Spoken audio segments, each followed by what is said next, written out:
हम आपको आज क्वांटम नंबर के बारे में बताना चाहते हैं। एक्चुअली क्वांटम नंबर आया कहाँ से? जैसे आप एटॉमिक मॉडल पढ़ते हैं, जे थॉमसन का एटॉमिक मॉडल, जैसे वाटरमिलन एटॉमिक मॉडल कहा जाता है। इसके बाद आप रदरफोर्ड का एटॉमिक मॉडल कहते हैं। इसके बाद आप बोहस एटॉमिक मॉडल पढ़ते हैं, सोमरफील्ड एटॉमिक मॉडल पढ़ते हैं। वैसे एक एडवांस एटॉमिक मॉडल है जिस एटॉमिक मॉडल का हमने लिख दिया quantum mechanic model of atom. Quantum mechanics model of atom. उसमें एक इक्वेशन है सिंडोजर वेव इक्वेशन। जब इस इक्वेशन को सॉल्व किया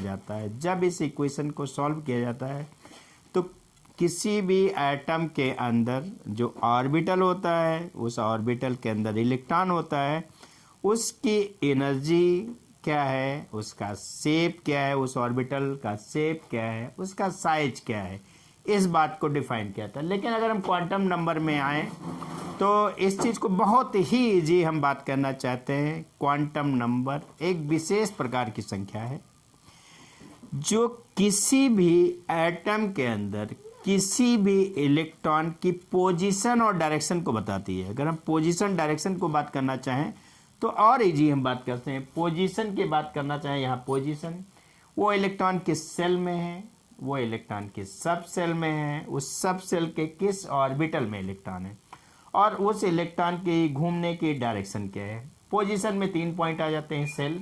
इसी सेल को प्रिंसिपल क्वांटम नंबर कहते हैं। सब सेल को इजीमुथल क्वांटम नंबर डिफाइन करता है। ऑर्बिटल को मैग्नेटिक क्वांटम नंबर डिफाइन करता है, और जो उसकी डायरेक्शन है उस डायरेक्शन को स्पिन क्वांटम नंबर डिफाइन करता है। फिर एक बार हम बहुत ही आसानी से आपको बता दें,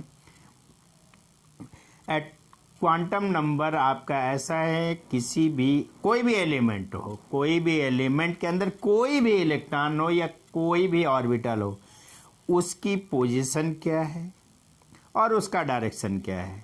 अगर सिंडोजर वेव इक्वेशन से इसको सॉल्व करने के बाद ये चीज़ आई। उस सिंडोजर वेव इक्वेशन में सीधे सीधे दिखाया गया था कि एनर्जी डिफाइन कर सकते हैं, उसका शेप डिफाइन करते हैं, उसका साइज डिफाइन कर सकते हैं। लेकिन जब यहाँ क्वांटम नंबर को मैं यहाँ पे सीधे बता सकता हूँ, क्वांटम नंबर में पोजीशन और डायरेक्शन डिफाइन किया जाता है। किसी भी इलेक्ट्रॉन की पोजीशन के अंदर 3 पॉइंट आते हैं, किस इलेक्ट्रॉन किस सेल में है, नंबर 2 कि इलेक्ट्रॉन किस सब सेल में है, नंबर 3 इलेक्ट्रॉन किस ऑर्बिटल में है। डायरेक्शन में एक ही पॉइंट हो सकता है, कोई चीज़ क्लॉकवाइज घूम सकती है या कोई चीज़ एंटी क्लॉकवाइज घूम सकती है।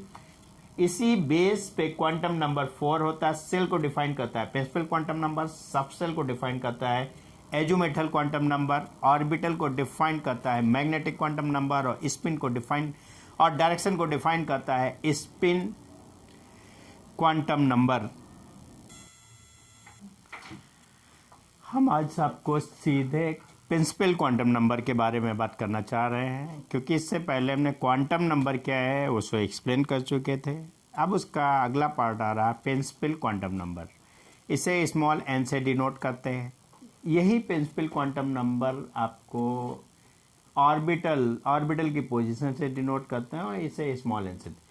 प्रिंसिपल क्वांटम नंबर इसी n को 3 चीज़ों से डिनोट करते हैं। n है और जो अलग अलग जगह पे, स्मॉल n को अलग अलग सेल इसी को डिफाइन करते हैं।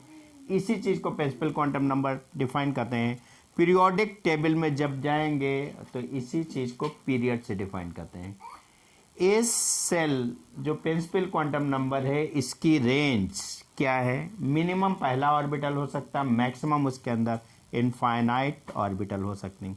लेकिन ग्राउंड स्टेट में या रियल एट ए पॉइंट जहाँ बात करते हैं पीरियोडिक टेबल में 1 2 3 6 7 या 7 पीरियड है पीरियोडिक टेबल में, और तो इसीलिए हम सीधे इसकी रेंज ग्राउंड स्टेट पे 1 to 7 माना गया। ये स्मॉल n यहाँ पे भी है, यहाँ पे भी है।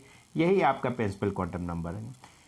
और ये जो क्वांटम नंबर यहाँ पे प्रिंसिपल क्वांटम नंबर है, ये मोस्टली बेस करता है बोहस एटॉमिक मॉडल में। बोहस एटॉमिक मॉडल में किसी भी सेल को सर्कुलर माना गया है। सर्कुलर कोई भी सेल है उसे सर्कुलर माना गया है, इसलिए हमने यहाँ पे एक सर्कुलर सेल दिखा दिया।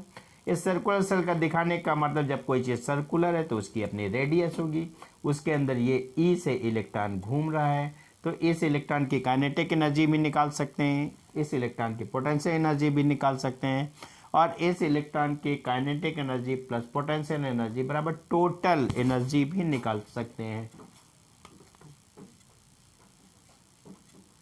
टोटल एनर्जी भी निकाल सकते हैं, टोटल एनर्जी भी इसकी निकाल सकते हैं। तो यहाँ पे इसकी रेडियस निकालने का फार्मूला है 0.529 n/z। n क्या है, फर्स्ट सेल हो तो 1 रखेंगे, सेकंड सेल के निकालना है तो 2 रखेंगे।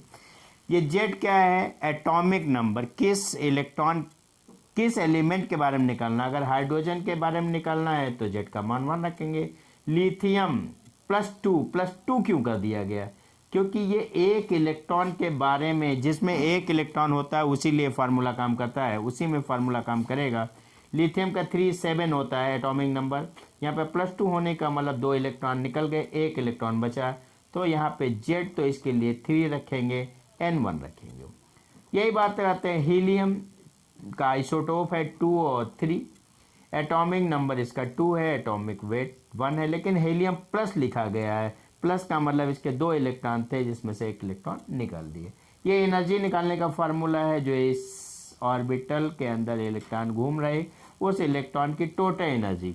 इन दो चीज़ों की कोई खास ज़रूरत नहीं है, क्योंकि हम बोहस एटॉमिक मॉडल जब आपको पढ़ाएंगे तो वहाँ इस चीज़ को बहुत ज़्यादा एक्सप्लेन कर देंगे।